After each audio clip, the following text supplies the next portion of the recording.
आजच डाउनलोड करा आणि तुमच्या आवडत्या मालिकांचा आनंद लुटा।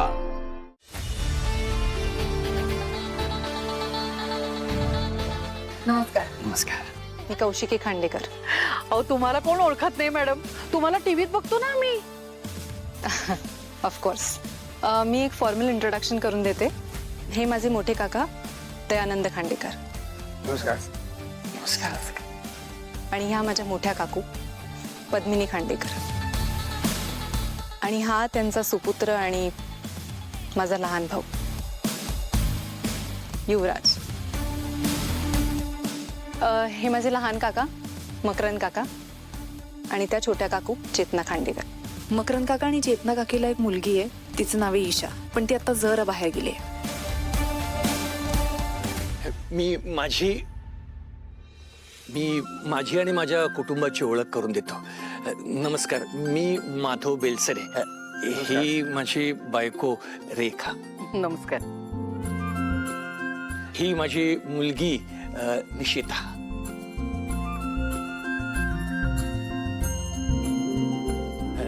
ही माझी धाकटी मुलगी नमा म्हणजे नम्रता।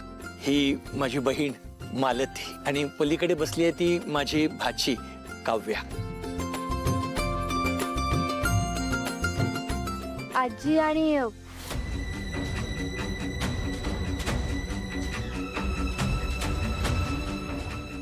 माझी आई आज इकडे येऊ शकली नाही।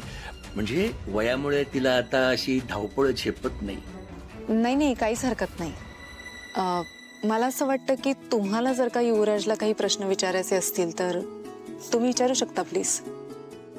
खरं तर असं आम्ही म्हणायला हवं, कारण आमची मुलीकडची बाजू आहे।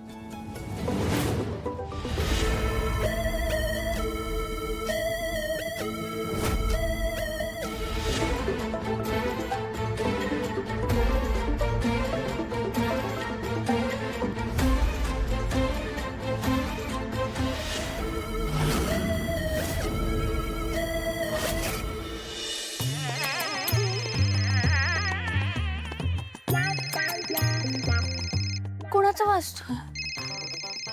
थांब बघते थांब।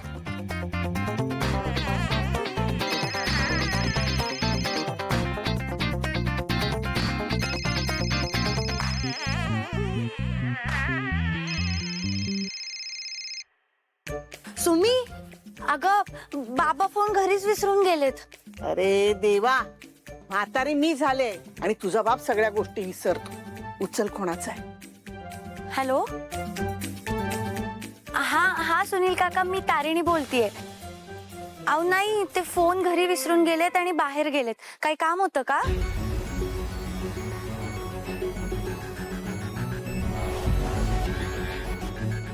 अरे बापरे, बर मी कळवते त्यांना, तुम्ही काळजी घ्या। काय ग? सुनी, अगं सुनील काकांच्या बायकोला सरकारी हॉस्पिटलमध्ये ऍडमिट केलंय। अरे बापरे, माधवची तिकडे ओळख आहे ना, म्हणून बिचाऱ्यांनी फोन केला असेल। जरा फोन ला, सगळे एकत्रच असतील ना तिकडे।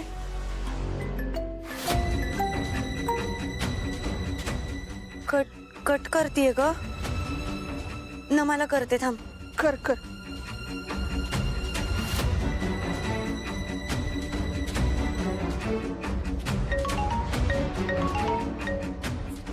हॅलो हॅलो नमा, अगं झाल्या का तुमच्या प्रदक्षिणा घालून? अगं कसल्या प्रदक्षिणा? अगं मला बाबांची जरा अर्जंट मध्ये बोलायचं होतं। आहेत का ते तिकडे? अगं ताई, आम्ही ते विंटेज हॉटेल। दादा तू काहीतरी सांगत होतास तो ना? काय ग? अगं ते देवळात नाही गेलेत सुमी, ते हायवेवरचं हॉटेल आहे ना विंटेज नावाचं मोठं, तिकडे गेलेत। एक जात सगळे फामटेत। आपल्या दोघींना बरोबर न्यायचं नव्हतं ना, म्हणून खोटं बोलले आपल्या बरोबर। तू मनापासून काळजीपोटी त्यांचं सगळं करतेस, पण त्यांना त्याची जाणीव आहे का? ते तुझ्याशी असं वागतात ना, त्याच खूप वाईट वाटतं ग मला। सुमी, तारिणी, मी मेल्यानंतर तुझं काय होणार आहे ग? सुमी अगं भाई, तुझ्या पुढे हात जोडते। सुमी मी जिवंत असेपर्यंत लग्न कर. मला तुला सुखी झालेलं बघायचंय ग. तू कशाला अशा गोष्टी करतेस ग मरणाच्या वगैरे? हा अगं आपल्याला केवढे पिक्चर बघायचे अजून. तो पुष्पाचा 10वा पार्ट पण येणार आहे. मग हे बघ, त्या सुनीलनं ना आपल्याला आडीनडीला खूप मदत केली आहे, तेव्हा त्याचे उपकार विसरून नाही चालणार. काही करून त्याचा निरोप माधवपर्यंत आपल्याला पोहोचवला पाहिजे. हो. चल आपण जाऊया त्या हॉटेलवर. अगं नाही, आपण कशाला जायचंय हॉटेलवर? चल. असो, मी ऐक ना, ते सगळे तिकडे आनंदात असणार आहेत की नाही, मग आपण जाऊन उगाच कशाला त्यांना त्रास द्यायचा? मी दुसरा मार्ग शोधते ना काहीतरी. इन्नु इपडू ही स्थलम हा वेलून सुमी. म्हणजे सुमी काय आहे ना ते मी आज त्यांना दाखवूनच देते. तू पर सांग.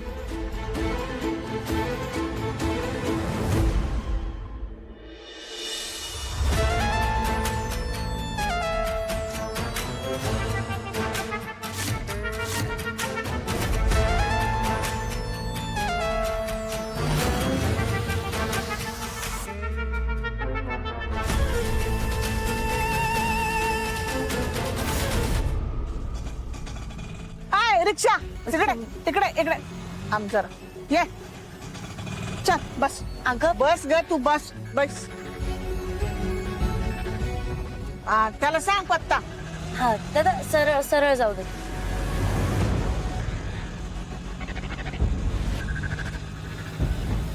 सुमी ऐक ना, मला हे सगळं बरोबर नाही वाटत आहे ग.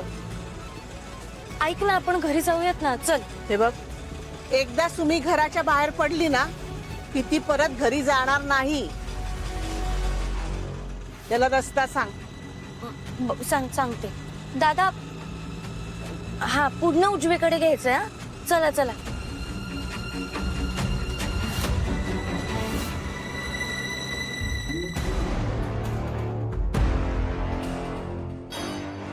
तर मी म्हणत होतो की मी सरकारी नोकरीत होतो, तिकडेच रिटायर्ड झालो. आता मुलींची लग्न झाली की मी एकेका जबाबदारीतून मुक्त होईल.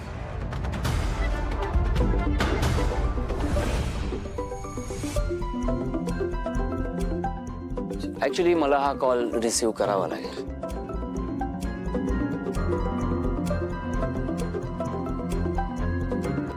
हॅलो, मी फॅमिली फंक्शन मध्ये नंतर करतो. फक्त बोलायचंय, भेटायचं नाही. तेच सांगतोय मी, मला आता बोलणं पॉसिबल नाहीये. मी करतो ना, नंतर करतो. तर म्हणजे कामाचा फोन असेल तर घ्यायलाच हवा ना. नाही म्हणजे तुमचा व्यापच एवढा मोठा आहे की हे सगळं होणारच नाही का? प्रश्नच नाही. आणि तुम्ही अगदी बरोबर बोललात. आणि हा एवढा मोठा व्याप मी एकटी नाही सांभाळू शकत. युवराज खूप मदत करतो मला, बरोबर ना काका? युवराज, मला नाही सांगायचं कधी बोलायचं आणि कधी नाही ते. ओके, मी सांगत नाही. मी रिक्वेस्ट करतो तुम्हाला, नंतर करू फोन. हा प्लीज. मी कॉल केला की उचलायचा, कुठेही असला तरी, मरत असलास तरी पण, समजलं?